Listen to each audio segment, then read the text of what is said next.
Good morning my dear student. आज इस math की कक्षा में पुनः एक बार आप सभी का मैं वेलकम करता हूँ और कल की स्टडी को आगे बढ़ाते हुए मैंने कल आपको जो वर्क दिया था वह आप लोगों ने किया होगा। आशा करता हूँ आपको कोई प्रॉब्लम्स नहीं आई होंगी और अगर आपको कोई बात हमारी समझ में नहीं आई है या कोई काम आपसे नहीं हुआ है तो आप मुझसे यहाँ पर पूछ सकते हैं, अपनी बात को मुझसे शेयर कर सकते हैं। आज मैंने कल आपको जो संख्याएं बताई थी सम विषम भाज्य और अभाज्य, यहाँ पर मैं सम विषम भाज्य अभाज्य प्राकृतिक पूर्ण जो संख्याएं मैंने आपसे चर्चा कर चुका हूँ। अब इनसे जुड़ी हुई कुछ बातों पर आज मैं आपसे चर्चा करूँगा। यहाँ पर इनसे जुड़े हुए कुछ महत्वपूर्ण बिंदु हैं जिनका हमें याद रखना बहुत आवश्यक है, क्योंकि इन बिंदुओं की आवश्यकता हमें आगे की कक्षाओं में आगे के पाठों में आवश्यकता होगी। इनसे जुड़े हुए कुछ नियम हैं, आइए उन नियमों को हम जल्दी से एक बार देख लेते हैं, फिर आगे अपनी स्टडी को और आगे बढ़ाएंगे। सबसे पहले हम सम संख्याओं के बारे में, सम और विषम से जुड़ी हुई कुछ जानकारियों के बारे में आपसे बात करते हैं। तो आइए हम बताएं, जैसे हमारी जो सम संख्याएँ हैं कल मैं आपसे चर्चा कर चुका था कि जिनमें 2 का भाग पूर्णता चला जाता है, 2 से विभाजित हो जाती हैं वो सम कहलाती हैं, जिनके जोड़े बन जाते हैं वो सम कहलाते हैं। यहाँ पर एक चीज़ और है पहचानने की, सम संख्याओं की पहचान एक और है कि यदि जिन संख्याओं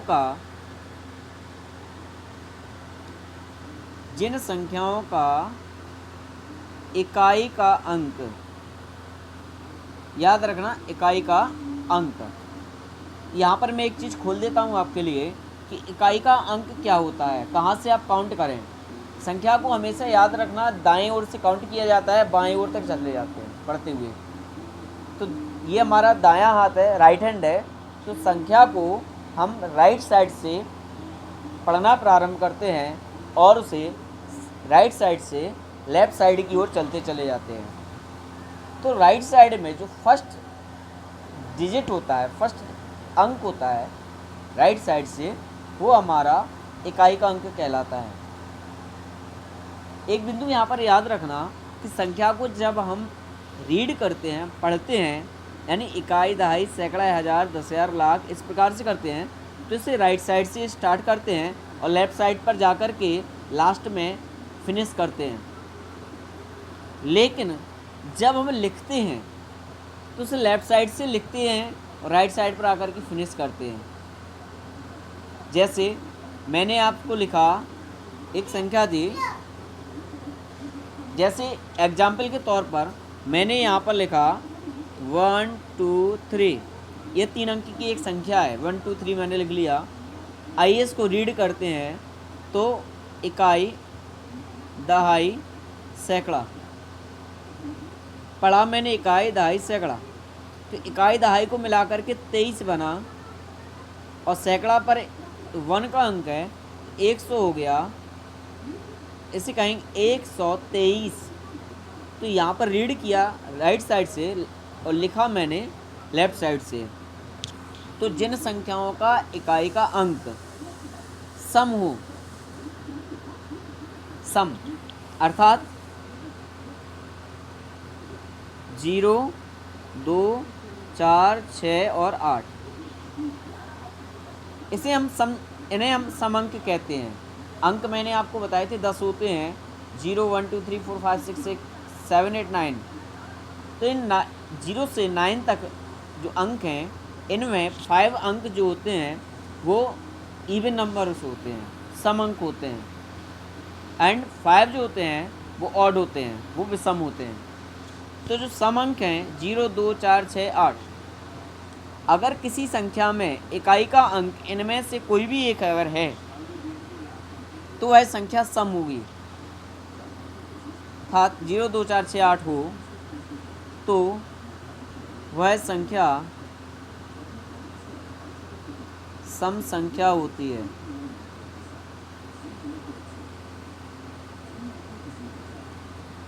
ठीक उसी प्रकार तो ये तीन चीज़ें हैं, तीन प्रकार की परिभाषाएं हैं जिनसे हम सम संख्याओं को पहचान सकते हैं। अब हम बात करते हैं विषम संख्याओं की। विषम संख्याएं, तो देखिए जो संख्याएं सम हैं, अगर इन संख्याओं को छोड़ दिया जाए तो शेष सभी संख्याएं विषम होती हैं। अगर विषम संख्याओं की पहचान पर चर्चा करें तो जस्ट जो सम संख्या है उसका विपरीत, अर्थात वे संख्याएं जिनके जोड़े ना बने, वे संख्याएं जिनमें दो का भाग पूर्णता ना जाए, वे संख्याएं जिनका इकाई का अंक सम ना हो। तो वे संख्याएं जो दो से पूर्णतः विभाजित नहीं होती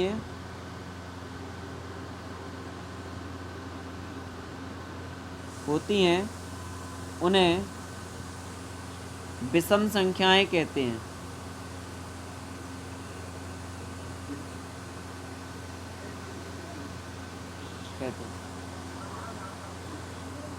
कौन कौन होती हैं? 1, 3, 5, 7, 9 ... अनंत। यहाँ पर अगर 1 की बात करें तो इसमें एक ही सिंगल होता है। 3 की बात करें तो 3 लाइन आप कंप्लीट करिए, 3 लाइन मैंने कंप्लीट की। यहाँ पर एक जोड़ा बनेगा, एक शेष बचेगी। 5 में 5 लाइनें खींचेंगे, 1 2 3 4 5, इसमें 2 जोड़े बनेंगे, एक शेष बचेगी। तो इस प्रकार से आप देख रहे हैं कि प्रत्येक संख्या जो विषम है उसके जोड़े नहीं बन रहे हैं, अंत में 1 शेष बचता ही है।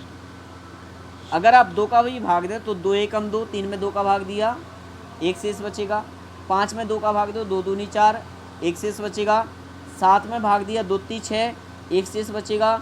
9 में भाग दिया, 2 चौको 8, एक शेष बचेगा। तो यहाँ पर आप देख रहे हैं कि भाग देने पर भी सभी संख्याओं में एक शेष बच रहा है। तो जब जिन संख्याओं में 2 का भाग पूर्णता ना जाए तो वह संख्या एक विषम संख्या कहलाएगी। आइए 2 बातें इसके लिए नोट कर लेते हैं कि सम संख्याओं का जोड़, विषम संख्याओं का जोड़ और एक सम और एक विषम का जोड़ क्या होता है। तो याद रखें, यहाँ पर एग्जाम्पल ले लेते हैं हम। देखिए हम 2 सम संख्याएँ लेते हैं। यहाँ पर हमने पहली सम संख्या ली 2, दूसरी सम संख्या ली 4, दोनों को जोड़ा, कितना मिला? 6। और 6 कैसी संख्या है? सम। फिर हमने क्या किया? 6 ले लिया, 4 दिया, 6 और 4 कितना हुआ? 10। 10 कैसी है संख्या? सम। फिर हमने लिया 4 धन 8, अब कितना आया? 12। 12 भी कैसी है? सम। अब ले लिया हमने 4 और 10, 10 और 4 14, यहाँ पर योगफल 14 आया जोड़ करके। अर्थात यहाँ पर हमने क्या देखा कि 2 संख्याओं को जब आप जोड़ रहे हैं, 2 सम को आप जोड़ रहे हैं, तो उनका जो योगफल आ रहा है वो भी एक सम संख्या आ रही है।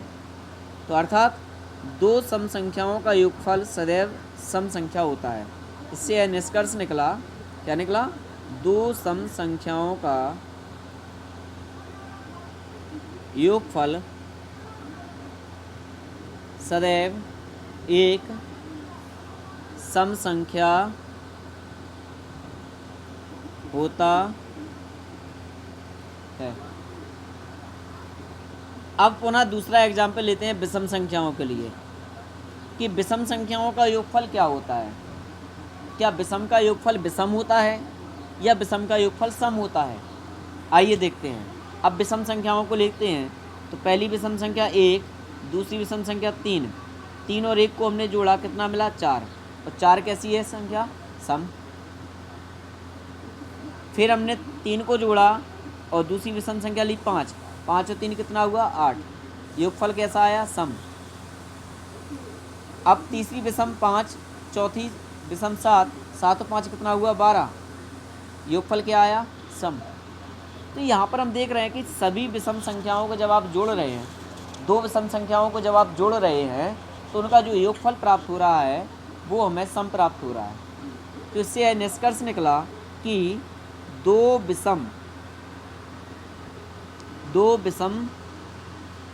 संख्याओं का योगफल सदैव एक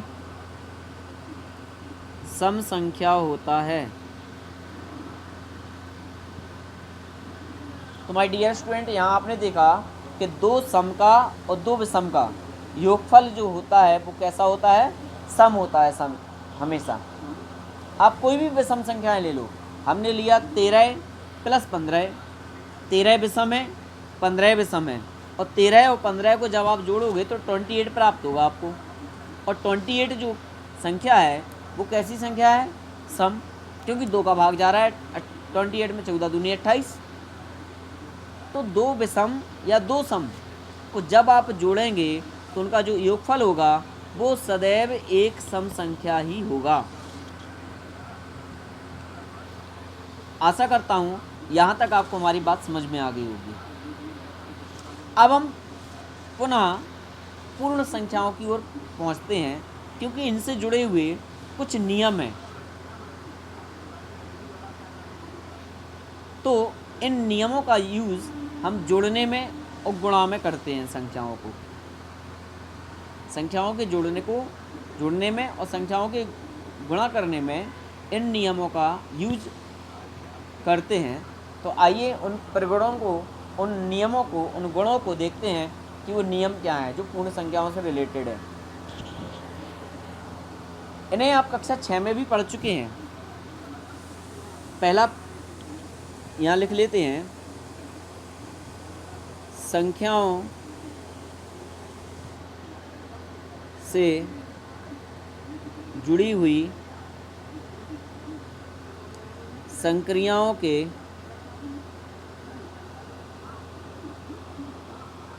परिगुण या नियम भी कहते हैं इन्हें। ठीक है, तो आइए सबसे पहले हम योग के नियम पढ़ते हैं।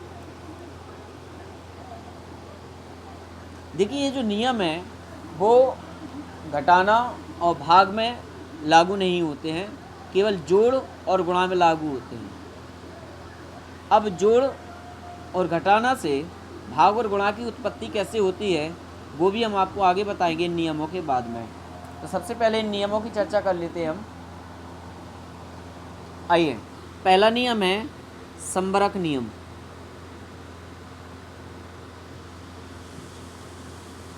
दूसरा नियम है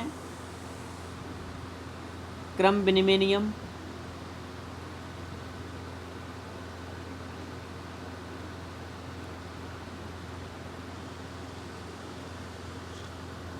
तीसरा है सहचर नियम।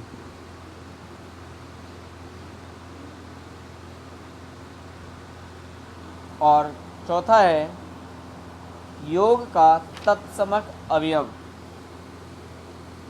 तत्समक नियम या अवयव।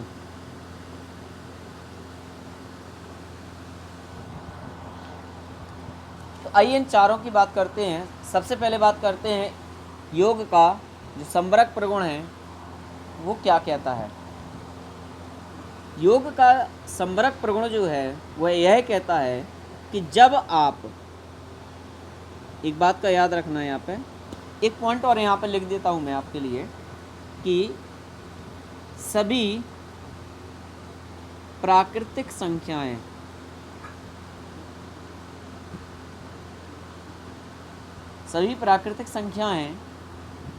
पूर्ण संख्याएं होती हैं। पूर्ण संख्याएं होती हैं, लेकिन सभी पूर्ण संख्याएं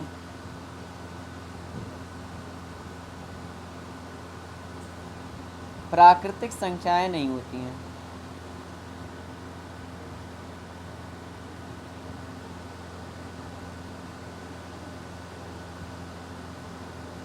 दूसरा, सबसे छोटी प्राकृतिक संख्या।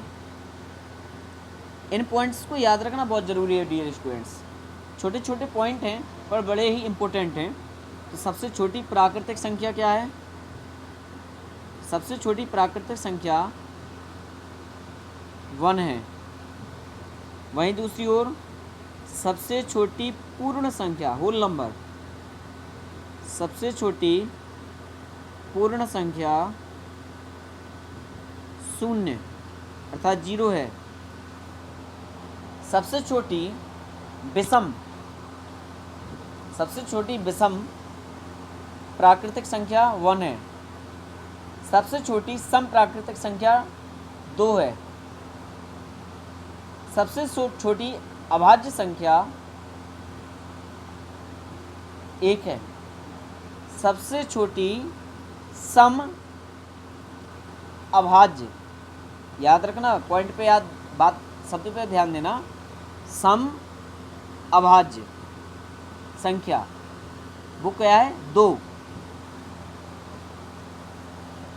तो इन पॉइंट्स को आप लिखना और इन्हें अपने अध्ययन में बार बार रिपीट करना, क्योंकि इनकी बड़ी ही उपयोगिता है। आइए हम अपने नियमों पर चलते हैं, पुनः एक बार अग्रसर होते हैं। पूर्ण संख्याओं का यह पहला नियम है, योग का, योग मतलब जोड़ना, संख्याओं को जोड़ने का यह पहला नियम। नियम क्या है कि किन्हीं 2 या 2 से अधिक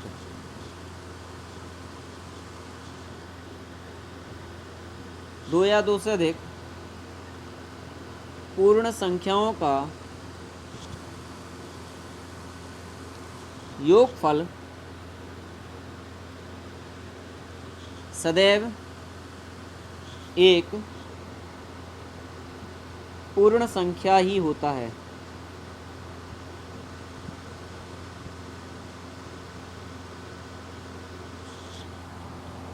माय डियर स्टूडेंट, यहाँ पर मैं आपको यह बताना चाहता हूँ कि जब आप पूर्ण संख्याओं का जोड़ करते हैं,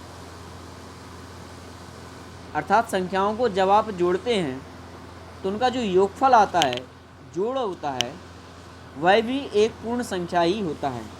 आइए उदाहरण देख लेते हैं। एग्जाम्पल के लिए मैंने एक पूर्ण संख्या ली 3, दूसरी पूर्ण संख्या ली 5, 5 और 3 को जोड़ा 8, 8 भी कैसी संख्या है? पूर्ण संख्या। फिर मैंने लिया 4, फिर लिया 9, 9 4 13, 13 कैसी संख्या है? पूर्ण संख्या। 6 + 5 टोटल आया 11, 11, 11 भी कैसी है? पूर्ण संख्या।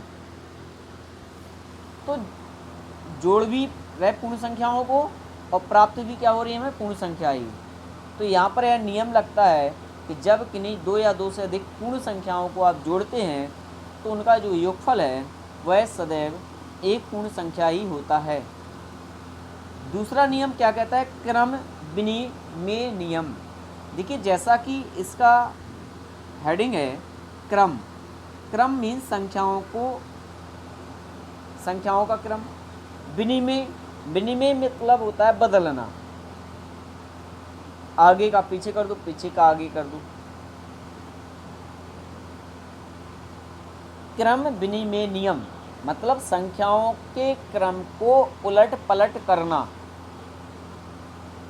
और जब संख्याओं का क्रम अगर आप उलट पलट कर दें, अर्थात उन्हें अदला बदली कर दें, यानी पहले के स्थान पर दूसरी संख्या लिख दें और दूसरे स्थान पर पहली संख्या को उठा करके लिख दें और उन्हें आप जोड़ें, उन्हें आप क्या करें? जोड़ें, तो उनका जो योगफल है वह योगफल परिवर्तित नहीं होता है।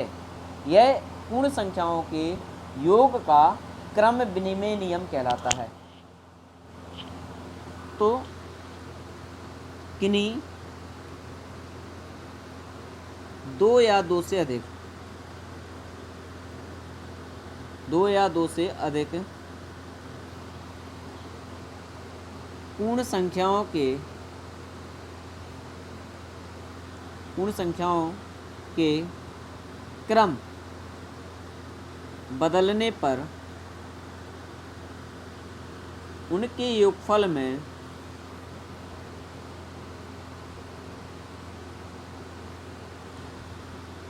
कोई भी परिवर्तन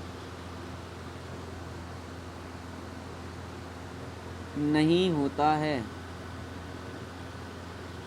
अर्थात ज्यों का त्यों रहता है। देखिए कैसे, एग्जाम्पल ले लेते हैं। यहाँ पे हमने फर्स्ट एग्जाम्पल लिया, पहले हमने जोड़ा 4 + 9, तो 4 + 9 को जब हम जोड़ेंगे डियर स्टूडेंट तो कितना आएगा, 4 +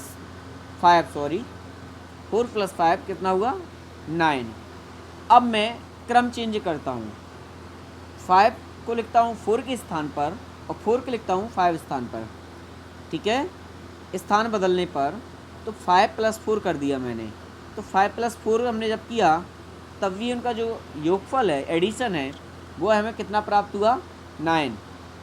अर्थात संख्याओं का स्थान मैंने परिवर्तित कर दिया परंतु उनका जो योगफल था वह परिवर्तित नहीं हुआ। एक और एग्जाम्पल देख लेते हैं, 6 + 4, 6 और 4 कितना हुआ, 10। 6 + 4 = 10।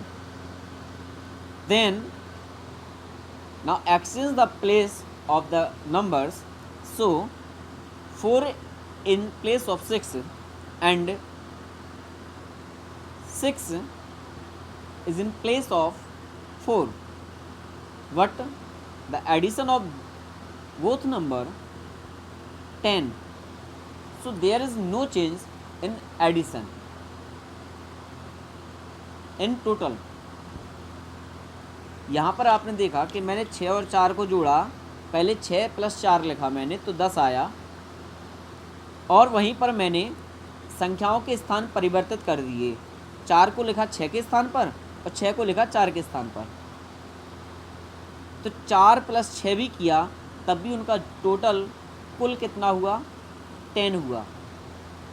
तो इससे स्पष्ट हुआ कि संख्याओं के स्थान परिवर्तित करने पर उनके योगफल में कोई भी परिवर्तन नहीं होता है। इस नियम को हम पूर्ण संख्याओं के योग का क्रम विनिमय नियम कहते हैं। पुनः समझ लें, क्रम का अर्थ है उनका स्थान और विनिमय मतलब आदान अदल बदल कर देना, उलट पुलट कर देना। एक को दूसरे के स्थान पर, दूसरे को तीसरे के स्थान पर, तीसरे को चौथे के स्थान पर आप लिखते चले जाइए, बदलते चले जाइए, तब भी उनका योगफल नहीं बदलेगा। इस नियम को क्रम विनिमय नियम कहते हैं। माय डियर स्टूडेंट, आज की इस वीडियो क्लास में मैंने आपको कुछ महत्वपूर्ण बिंदु बताए सम विषम संख्याओं से रिलेटेड, विषम संख्याओं के बारे में बताया। आशा करता हूँ आपको हमारी बात समझ में आई होगी। यदि किसी प्रकार की कोई भी प्रॉब्लम्स आपको इस टीचिंग के दौरान है तो आप अपनी क्यूरी व्हाट्सएप ग्रुप के माध्यम से मुझ तक भेज सकते हैं। मैं आपके सॉल्यूशन को आप तक पहुंचाने का प्रयास करूंगा यदि आप मुझे अपनी प्रॉब्लम शेयर करते हैं तो मैंने सबसे पहले आपको विषम संख्या सम संख्या के बारे में बताया, फिर मैंने उनसे जुड़ी हुई कुछ महत्वपूर्ण बिंदुओं को आज मैं पुनः दोबारा रिपीट करता हूं कि दो विषम संख्याओं का योगफल सदैव एक सम संख्या होता है, दो सम संख्याओं का योगफल सदैव सम संख्या होता है। सभी प्राकृतिक संख्याएं पूर्ण संख्याएं होती हैं परंतु सभी पूर्ण संख्याएं प्राकृतिक संख्याएं नहीं होती हैं। सबसे छोटी प्राकृतिक संख्या 1 है, सबसे छोटी पूर्ण संख्या 0 है, सबसे छोटी सम संख्या 2 है, सबसे छोटी विषम संख्या 1 है, सबसे छोटी अभाज्य संख्या 1 है, सबसे छोटी सम एवं अभाज्य, जो सम भी हो और अभाज्य भी हो, सबसे छोटी कौन सी है, 2 है। तो इस प्रकार से ये मैंने आपको कुछ बिंदु आपको बताए हैं जिन्हें आपको याद रखना है। मैंने योग का संबरक नियम, 2 या 2 से अधिक पूर्ण संख्याओं का योगफल सदैव एक पूर्ण संख्या होता है।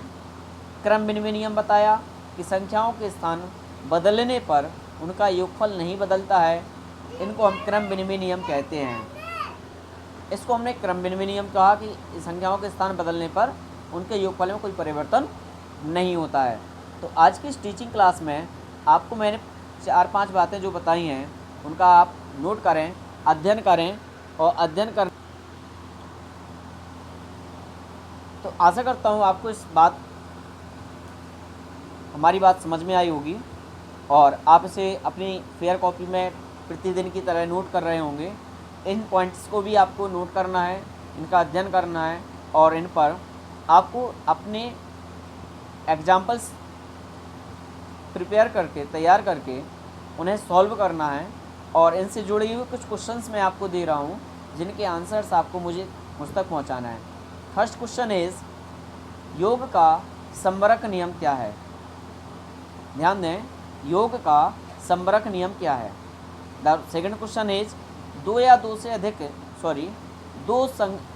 सम संख्याओं का योगफल सदैव क्या होता है? दो विषम संख्याओं का योगफल सदैव क्या होता है? एक सम तथा एक विषम, एक सम एक विषम संख्या का योगफल क्या होता है? सम होता है या विषम होता है? तो पहला क्वेश्चन संवरक नियम क्या है?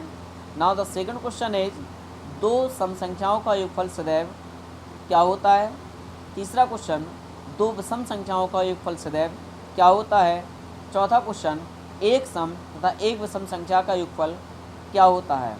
4 क्वेश्चन मैंने आपको दिए। 5वां क्वेश्चन है कि सबसे छोटी प्राकृतिक संख्या क्या है? 6वां क्वेश्चन, सबसे छोटी पूर्ण संख्या क्या है? 7वां क्वेश्चन, सबसे छोटी सम संख्या क्या है? 8वां क्वेश्चन, सबसे छोटी विषम संख्या क्या है? 9वां क्वेश्चन, सबसे छोटी सम एवं अभाज्य संख्या कौन सी है? सबसे छोटी एवं सम अभाज्य संख्या कौन सी है? तो ये 9 प्रश्न आपके लिए हैं जिन्हें आपको अपनी कॉपी में नोट करना है। इनके उत्तर आपको इस वीडियो क्लास में मिलेंगे। आप इसका अध्ययन करें, ध्यानपूर्वक सुनें और अपनी कॉपी में नोट करें। आशा करता हूँ आप इस वर्क को कंप्लीट करके मुझ तक पहुँचाएँगे। Thank you very much. आप इस कक्षा में जुड़े, आपका बहुत बहुत धन्यवाद। एक बात और कहना चाहूँगा हमारे सभी विद्यार्थियों और अभिभावकों से कि इस वैश्विक महामारी में हमारा देश जिस प्रकार से सफ़र कर रहा है उसमें आप अपना सहयोग दें, अपने घर पर रहें और अपने साथ साथ अपनों को, अपने समाज को, अपने गांव को, अपने देश को बचाएं। आशा करता हूं आप इस सफ़र की ज़िंदगी में अपने देश का साथ देंगे और अपने आप को सुरक्षित और स्वस्थ रखेंगे। Thank you very much.